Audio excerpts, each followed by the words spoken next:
A Fórmula 1 é onde quase todo mundo sonha em chegar. Ganhar na Fórmula 1, ser campeão mundial, te coloca num patamar que poucos pilotos chegam lá.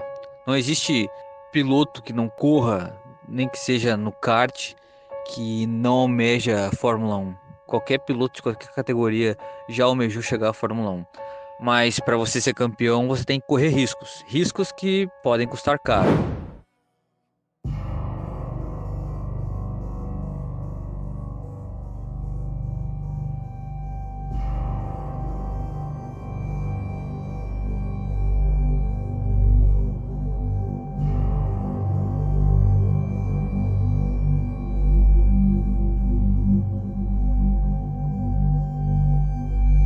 O preço tão caro pela performance que pode custar a vida, ou quase custar a sua vida.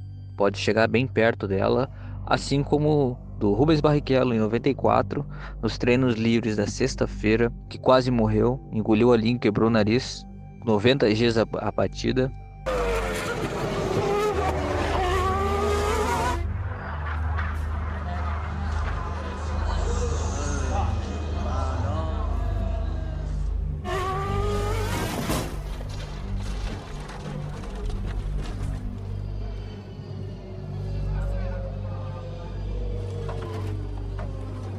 Fernando Alonso em 2015, batendo e capotando.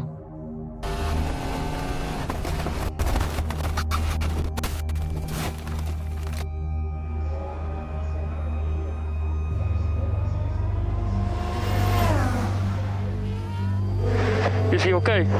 Yeah, Alonso Fernando is fine. O acidente do Kubica, que apesar de no acidente você conseguir ver as pernas dele na ponta do monocoque, ele não quebrou as pernas, ele saiu vivo.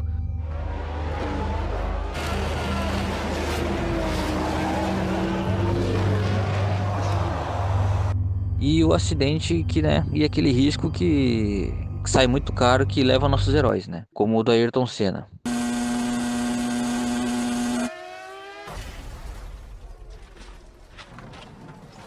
Senna bateu forte. Ali na Tamburello. Mas esse vídeo não é sobre Ayrton Senna. Esse todo mundo já conhece, apesar já existe vários documentários em diversas plataformas falando sobre o Ayrton Senna. Hoje vocês vão conhecer o bad boy da Fórmula 1, o piloto sem papas na língua quando conhecido, o anti-herói, que correu antes da chegada do Senna, depois da aposentadoria do Fittipaldi, correu no início até o final dos anos 80, na verdade correu no início dos anos 80 a início dos anos 90. Também é tricampeão mundial e o principal, é brasileiro.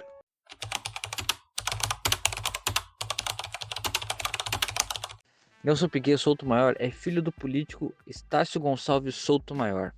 Já que ele era filho de político, ele foi correr no kart escondido da família com apenas o nome Piquet, já que obviamente o pai dele era um político, então era bem reconhecido no meio. E logo no final de semana de Fórmula Super V, que era uma categoria de monoposto da época, ele perdeu o pai nesse final de semana de corrida, teve que abandonar a prova muito cedo, infelizmente, mas isso não foi o suficiente para fazer ele parar, mesmo não tendo apoio da família e perdendo o pai muito cedo. Sem ser rico, sem ter patrocínio, ele continuou correndo, seguiu firme, virou campeão brasileiro nos anos seguintes. Como todo piloto que sonha em chegar à Fórmula 1, teve que buscar patrocínio fora do país. Teve que mudar sua carreira para uma carreira internacional. Piquet não era rico, ganhou respeito com seu talento e coragem de assumir riscos, um bom inglês, que era o que precisava, e um ótimo conhecimento para a mecânica. Conseguiu o apoio da Arnold e da Brastemp. Na Fórmula 3 seu carro era muito ruim, então ele desalugou uma casa onde ele morava e foi morar num trailer para que sim, esse dinheiro que ele tinha que gastar na casa fosse gasto comprando um chassi melhor para o carro dele, assim melhorando o desempenho do carro dele. We nemen je mee terug naar het jaar 1977. Het Brits Formule 3 kampioenschap is de gast op Zandvoort. In deze raceklasse vol talenten strijden de coureurs om een plekje in de Formule 1. Onder de rijders de jonge en talentvolle Nelson Piquet. Bij het ingaan van de panoramabocht wordt Piquet hard van de baan afgereden en komt vast te zitten in het zand.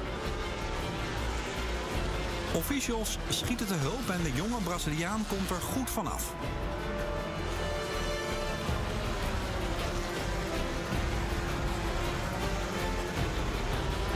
later zou Piquet 3 maal wereldkampioen worden in de Formule 1. Maar zijn eerste racekilometers lagen onder andere op het circuitpark Zandvoort.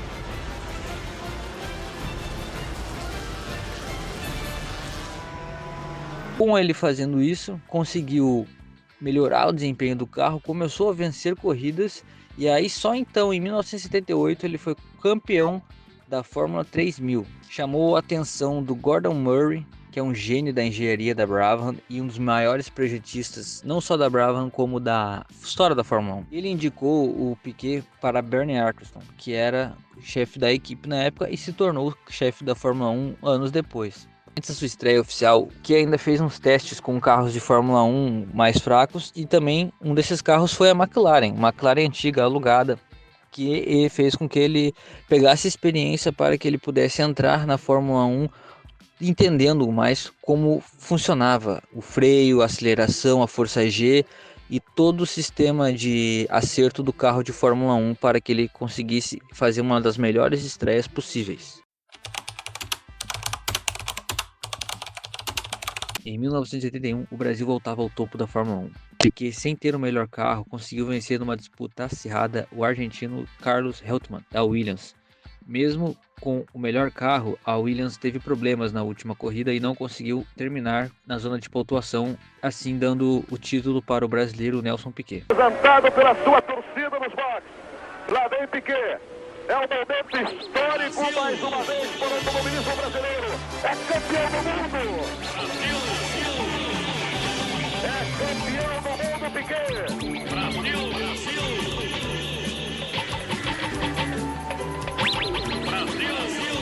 O segundo campeão do mundo que o Brasil tem na Fórmula 1. Veja aí a festa. 150 brasileiros que saíram. Mas levar o Brasil de novo ao topo do automobilismo tem um preço a se pagar. Mesmo com dores fortes nas costas, pescoço, desgaste, desidratação, cansaço absurdo, Piquet não pisou no freio. Pelo contrário, não deixou de acelerar cada vez mais para dar orgulho à sua família, a ele mesmo e ao seu país. Por mais que isso nunca tenha sido a grande meta dele. Fórmula 1 foi o brasileiro Nelson Piquet. Em Las Vegas, ele correu todo o tempo sentindo uma dor enorme e entrou em colapso no final da corrida. A temperatura no cockpit de um moderno carro de Fórmula 1 é muito alta. Um piloto perde em média 3 quilos durante a corrida. E Nelson Piquet bebe muito para tentar repor essa perda. O rosto de Piquet mostra o quanto uma corrida exige fisicamente de um piloto e quanta determinação é preciso para vencê-la. Foi necessário tirá-lo do carro e ainda levou um tempo para que ele recuperasse toda a energia para receber o prêmio no pódio.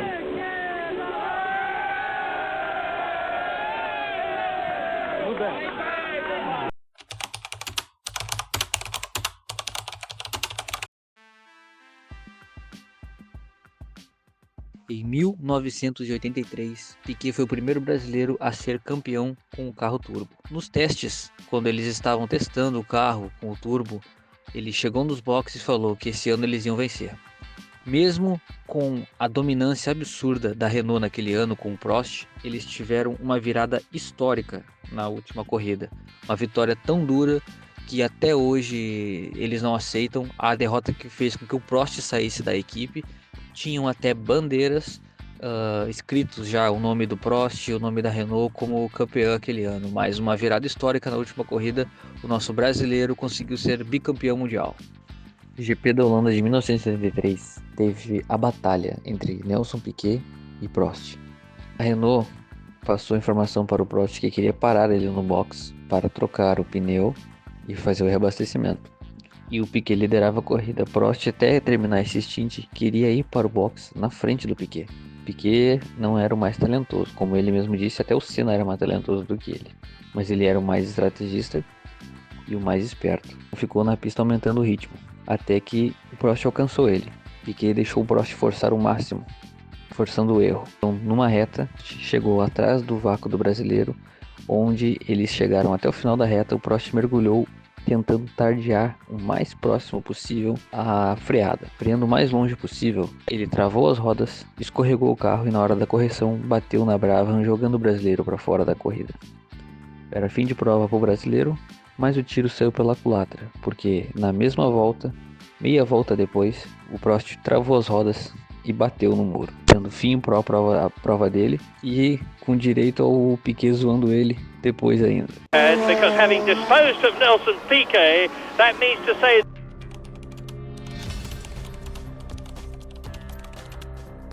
Para Nelson Piquet, curva da vitória para Nelson Piquet. Ele contorna com cuidado, vai Piquet, Piquet, vitória, Brasil, Nelson Piquet. Nelson Piquet do Brasil.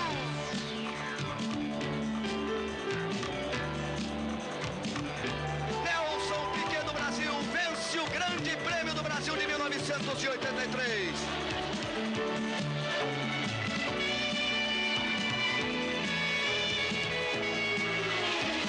Lentamente ele vai, o público vibra e vibra muito.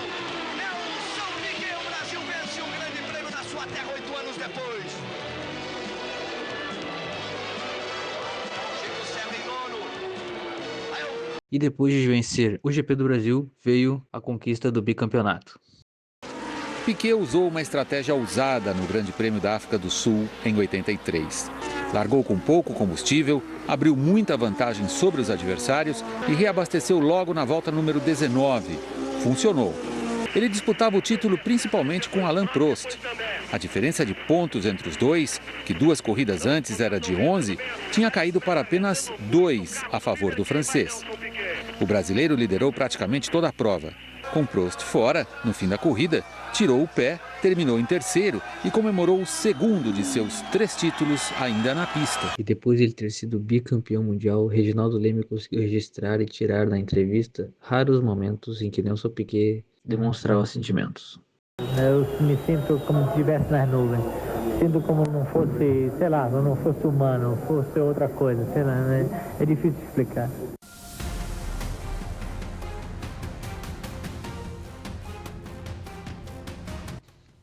Então, em 1986, Williams decide contratar Nigel Mansell e Nelson Piquet. E a batalha começa aí.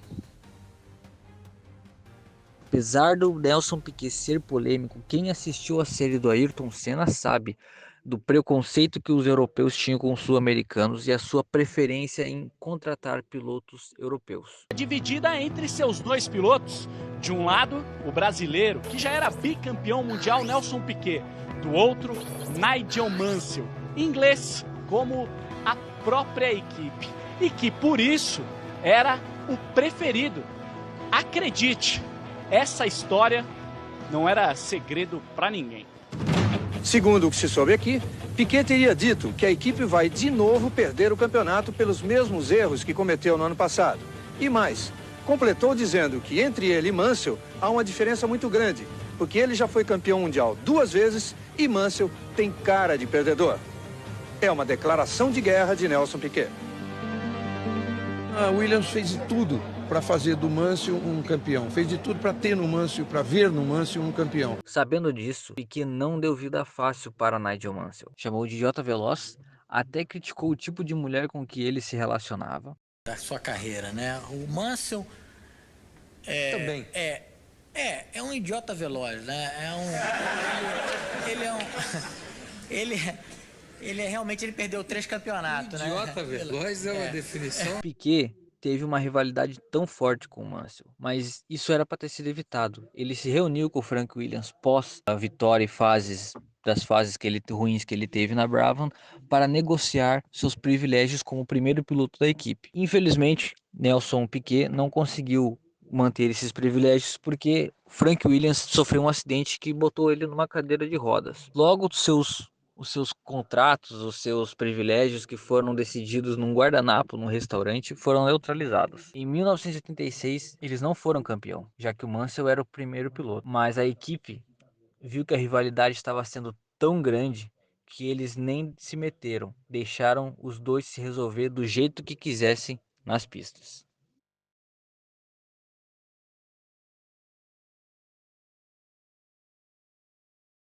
Em 86, o Senna estava de Lotus Honda e nós estávamos de Williams Honda. E eu estava disparado na frente e a Williams fez uma parada, levou 25 segundos para trocar os pneus, aí o Senna passou para frente. E tentei ultrapassar a primeira vez, ele me jogou na parte suja da pista. E eu freiei, escapei, ele deu o X. Aí eu vim limpando os pneus a volta inteirinha atrás dele.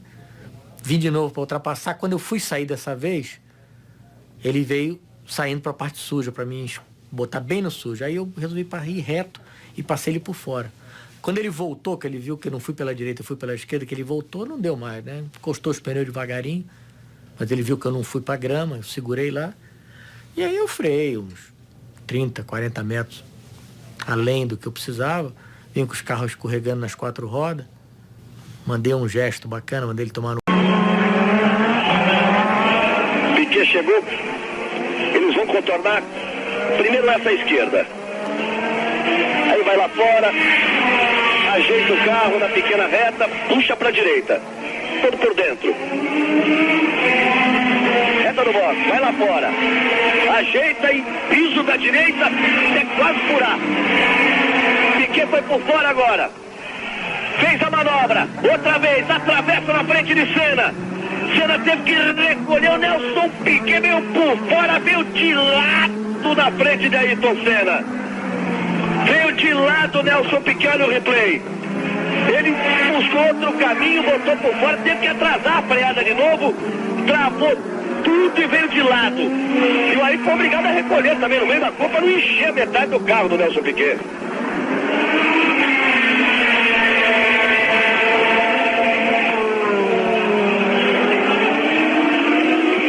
Sério, cara, essa ultrapassagem, ela é incrível, ela é icônica, ela é cinema, ela é absoluto cinema, porque quando que você viu um carro fazer de Fórmula 1 ultrapassar o outro com as 4 rodas travadas e continuar, e o cara continuou como se não tivesse nada acontecido, ele simplesmente ultrapassou o maluco e deu um dedo do meio e continuou a viagem, cara, e o Senna não conseguiu buscar ele. É óbvio, hoje em dia muita gente vai falar, ele tava com o melhor carro e tudo bem, mas cara, no ano seguinte o Senna foi para a McLaren, teve o melhor carro e é isso aí, Fórmula 1 é isso, uns vão ter o melhor carro enquanto outros não vão estar com o melhor carro, mas isso não diminui nada o que aconteceu.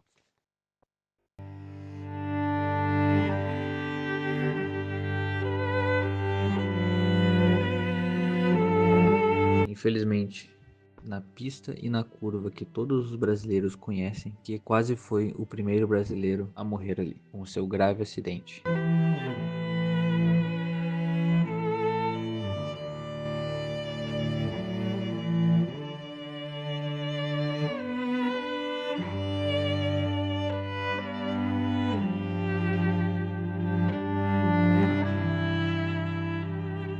Para piorar, logo na segunda etapa da temporada, o brasileiro sofreu um grave acidente nos treinos para o GP de Imola. A batida foi na curva Tamburello, a mesma que tirou a vida de Ayrton Senna.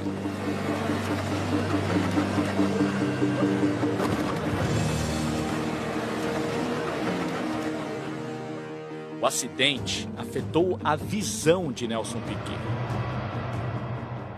Eu comecei a dirigir tendo que olhar as placas, coisa que eu nunca olhei na minha vida, porque eu não conseguia mais ter aquela sensibilidade de aproximação. E isso me deixou muito lento. Apesar do problema, Nelson conseguiu voltar logo na corrida seguinte. Depois de um grande susto, você está bem, né? Isso é que é o importante, você está bem. Depois do grande susto eu tô ótimo. Quando perguntei preocupado. Ele conseguiu criar uma descontração, mas nunca escondeu que passou um tempo mais lento. A partir dali, ele entendeu que precisaria usar uma tática se quisesse vencer. Depois que eu tive o problema, eu estava bem mais lento do que ele. Procurou de um lado e do outro, botou Mansell.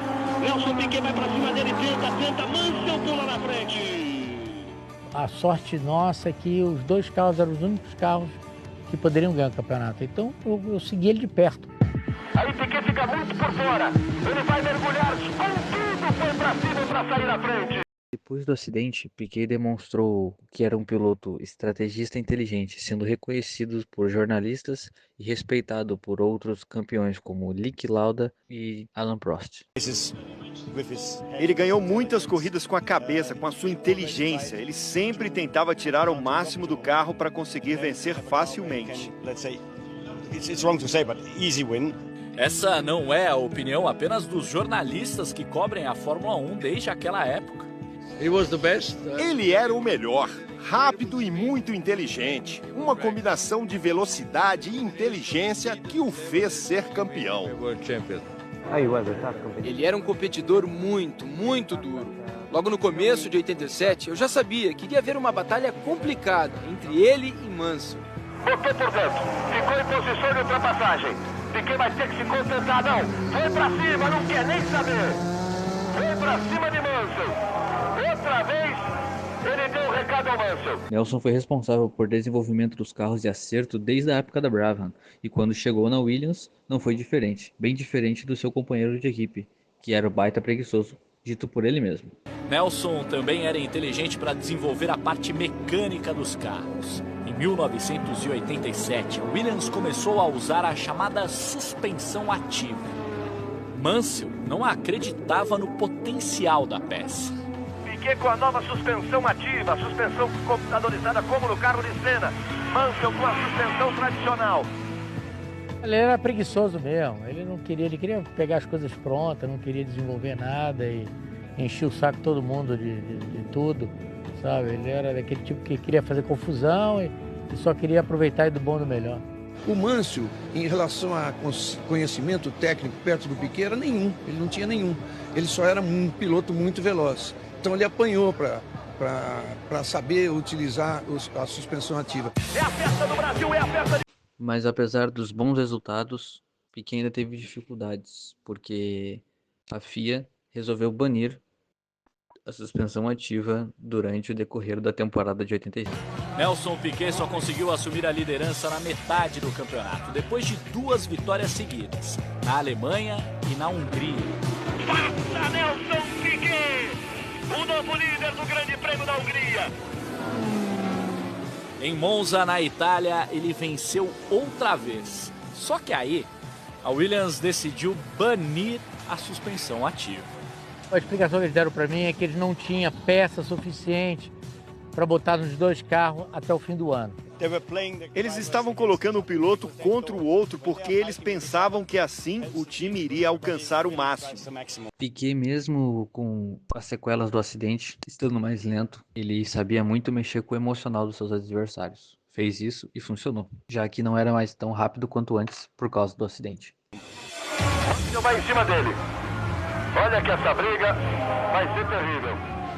Nelson Piquet, então, usou a inteligência outra vez e passou a desestabilizar o rival. A única maneira era tentar criar uma rixa com ele, fazer ele bater para dividir o time. Esculhambava ele tudo que é tipo para ver se motivava esse tipo de briga na equipe. Nelson had a very good psychological fight.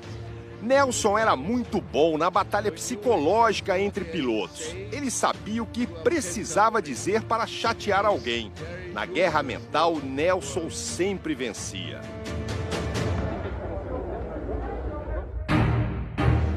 Ele tinha capacidade de desestabilizar o adversário. O primeiro grande adversário do piloto de Fórmula 1 é o seu companheiro de equipe. O que ele fez com o Mansell, um piloto inglês, um ídolo inglês, e ele conseguiu mesmo. Prestem atenção no que o Piquet fazia. No GP da Alemanha, ao saber que Nigel Mansell iria parar nos boxes, ele se antecipou e parou uma volta antes do rival só para atrapalhá-lo. A questão é a seguinte: como o Nelson descobriu a estratégia do Mansell? Eu tinha 2 rádios. Eu escutava ele, eu tinha meu rádio do lado direito e o rádio dele do lado esquerdo. Isso aí eu fiz junto com meus mecânicos, isso, aquilo. E então, no final da temporada de 87, com esse grid que está aparecendo aí, com dificuldade, sequelas de um acidente, não foi possível parar o homem. No Japão, penúltima etapa da temporada, a pressão em cima de Mansell era tão grande que no treino classificatório, ao tentar levar o carro ao limite, ele acabou sofrendo um acidente que o tirou da corrida no dia seguinte.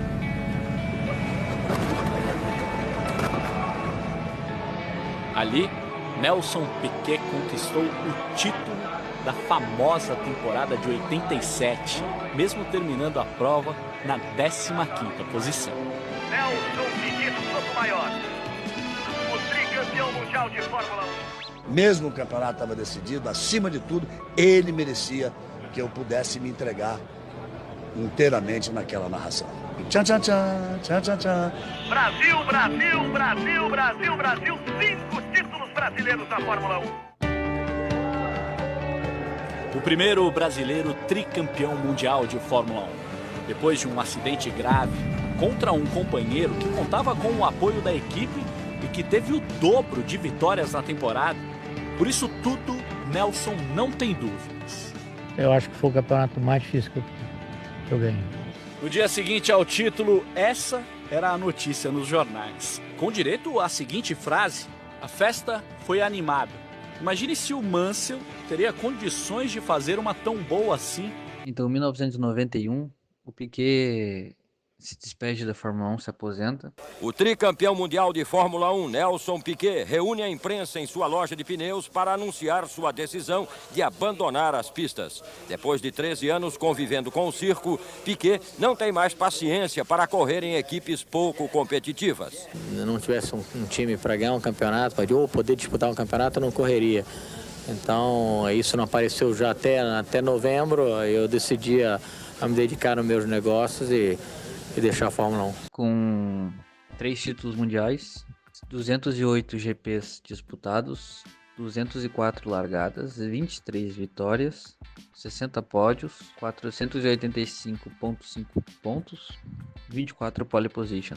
E apesar de parecer muito baixo os números, ele basicamente é para a época onde existiam 14 corridas por temporada e as quebras e erros de equipe eram absolutamente grandes. Esses números não são tão ruins assim, não. Até porque ele foi 3 vezes campeão mundial, né? Teve cara que nem subiu no pódio, venceu corrida só com subida no pódio, foi campeão mundial. Só não lembro quem é. Mas são números para época onde os carros quebravam muito, são excelentes números, muito bons. Óbvio que com o passar dos anos, o número de GPs foi evoluindo, o número de pontos também foi aumentando e a confiabilidade dos carros também. Mas esses são os números do Piquet na Fórmula 1. O Piquet, depois de ter saído da Fórmula 1 em 1992, foi correr de Indy. E foi em Indianápolis, a mais de 300 por hora, que ele quase morreu mais uma vez. Só que dessa vez tendo muito mais lesões do que do acidente na Tamburello em 1987. O piloto brasileiro Nelson Piquet foi operado na noite desta quinta-feira em Indianápolis, depois do acidente grave que sofreu à tarde durante os treinos da Fórmula Indy. Ainda não se sabe por quanto tempo ele vai estar afastado das pistas de corrida. Conduzido às pressas para o hospital, Piquet teve fratura nas 2 pernas e deve ficar imobilizado por mais de um mês, correndo ainda o risco de não voltar às pistas nesta temporada do circuito de Indianápolis. O acidente foi a mais de 300 km por hora, quando o piloto perdeu o controle do carro na curva 4 do circuito de Indianápolis e bateu feio contra o muro de proteção. Que quebrou o pé e a perna. Ficou de cadeira de roda até a recuperação, com ferros na perna. Eu vou mostrar uma foto do dia da entrevista do Reginaldo Leme. Ali foi, bem dizer, quase que não volta. E ali foi onde eu acho que ele resolveu parar de vez, de tentar forçar tanto, arriscar tanto a vida, sendo que ele já era um pai de família nessa época. E ali, nessa época aí, metade dos anos 90, depois desse acidente, foi onde ele desistiu de continuar correndo em alta performance.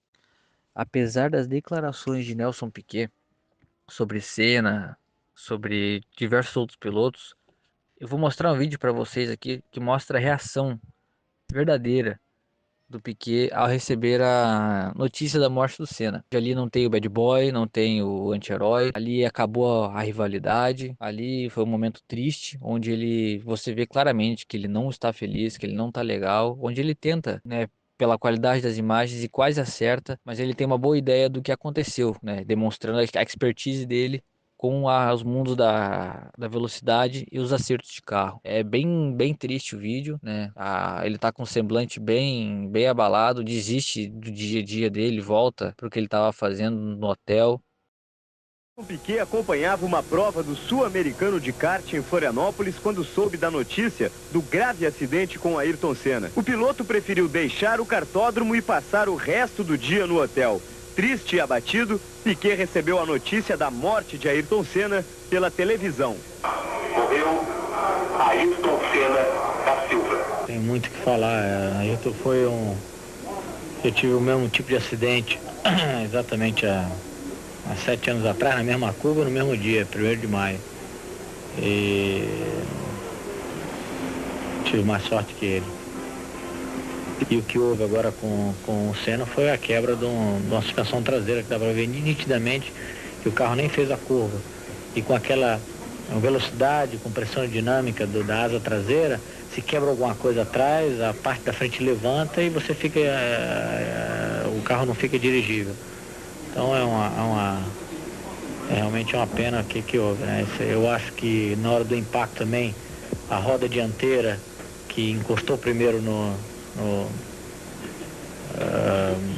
na parede, ela deve ter voltado, dirigido direto para a cabeça do Senna, e deve ter sido uma das razões.